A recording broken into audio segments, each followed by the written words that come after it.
ask you something real quick? Are you actually building a business, or are you just staying busy? Because there's a difference. And a lot of kingdom-led entrepreneurs are hustling themselves into the ground, not because they lack faith, but because they don't know how to work with wisdom. Here is what I know. God did not call you to burnout. He called you to build. So today we're going to talk about 5 practical ways to work smarter and not harder. And these aren't just productivity hacks. These are strategies that will help you reclaim your time, your energy, and your assignment with intention. Let's get into it.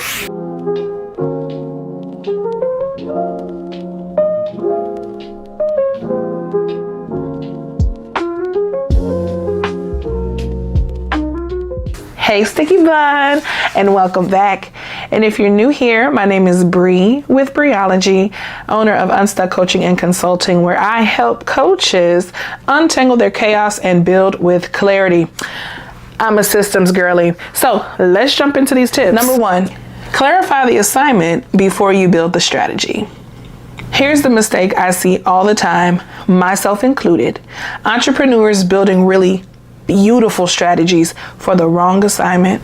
They've got the funnel, the content calendar, the offer suite, but they never stop to ask God, is this actually what you called me to build right now? So why does this matter? Because busyness without clarity is just an expensive noise. Proverbs 19:21 says, many are the plans in a person's heart, but it's the Lord's purpose that prevails.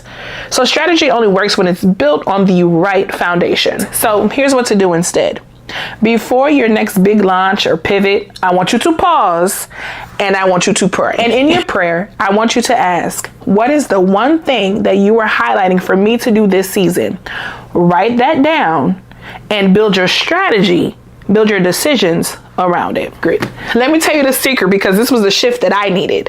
When you're clear on the assignment, the strategy, the funnels, they almost write themselves.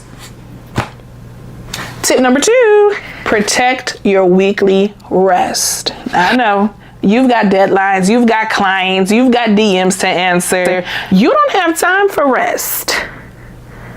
That was my mistake. My mistake number 2. But here's what I've learned. Rest is not a reward for getting everything done. This is a rhythm that God built into the week because he knew that you would need it. So what does rest do for your business? I'm glad you asked, Sticky Bun. It forces you to trust God with what's unfinished. It restores your creativity and your decision-making clarity. And it keeps you from building from a place of rest, not running on empty. Y'all, I've tried that running on empty thing, and let me tell you, the results are wild. The results are wild when you run on empty. So practically speaking, I want you to pick one full day and I want you to protect it like it's a board meeting. No emails, no content, no client work, nothing. I want you to rest. I want you to worship. I want you to go out and play, be present with the people that you love. The businesses that last are built by the people who know how and when to stop. Tip number 3. Y'all, I've learned a lot by implementing this into my own weekly routines. Schedule your CEO times. Most entrepreneurs spend all of their time working in the business, answering emails, fulfilling orders, posting content, putting out the fires. But who's working on the business? And if you don't have a team, it's you. I'll answer that for you. It's you. That is what CEO time is designed for. It's a dedicated block, just like that rest, weekly, where you step out of the day-to-day and think like the owner. So what am I supposed to do in the CEO time?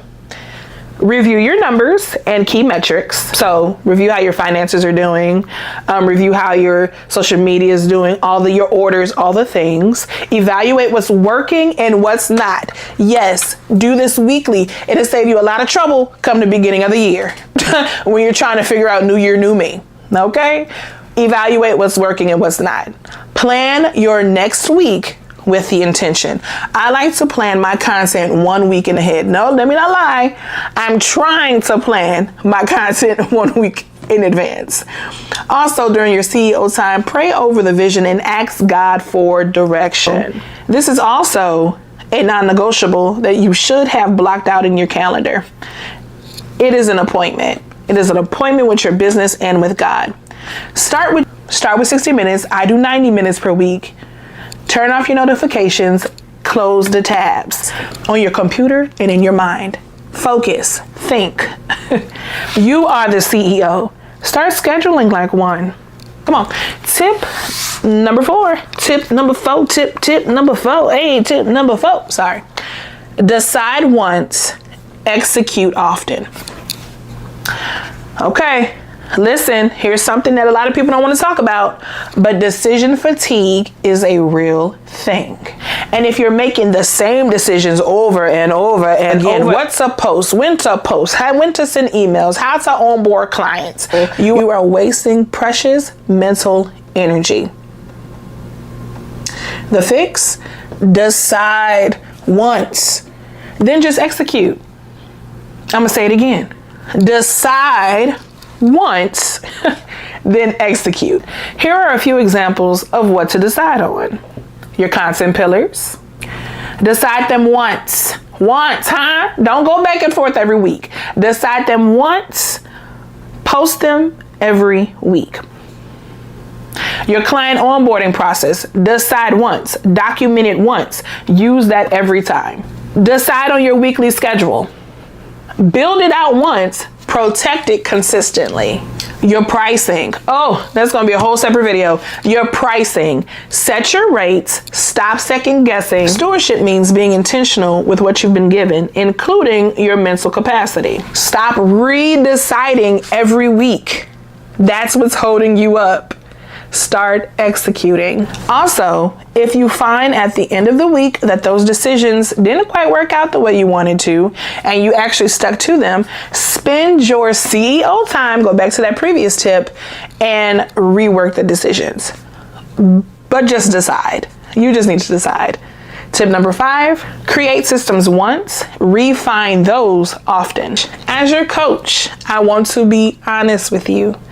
You don't need a perfect system. You don't need a perfect system.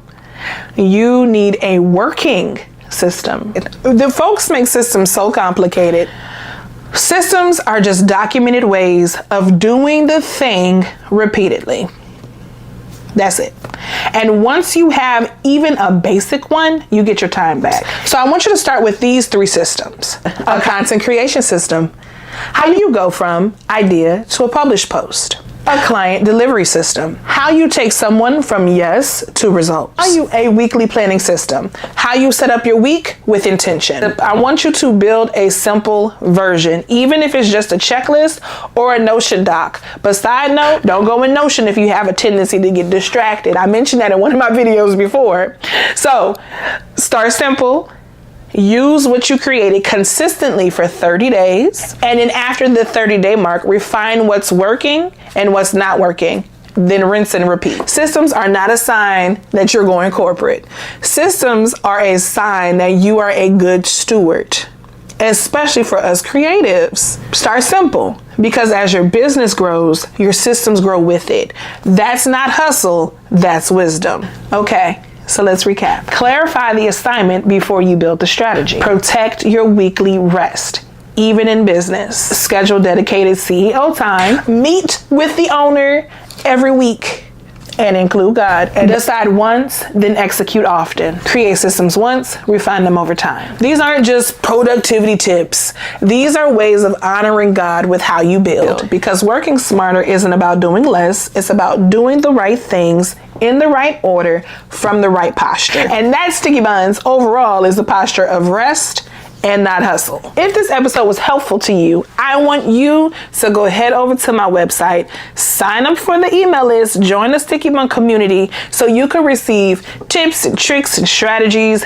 and devotionals throughout your month. My coaching is designed specifically for kingdom entrepreneurs, especially coaches who are ready to build with more clarity and less chaos.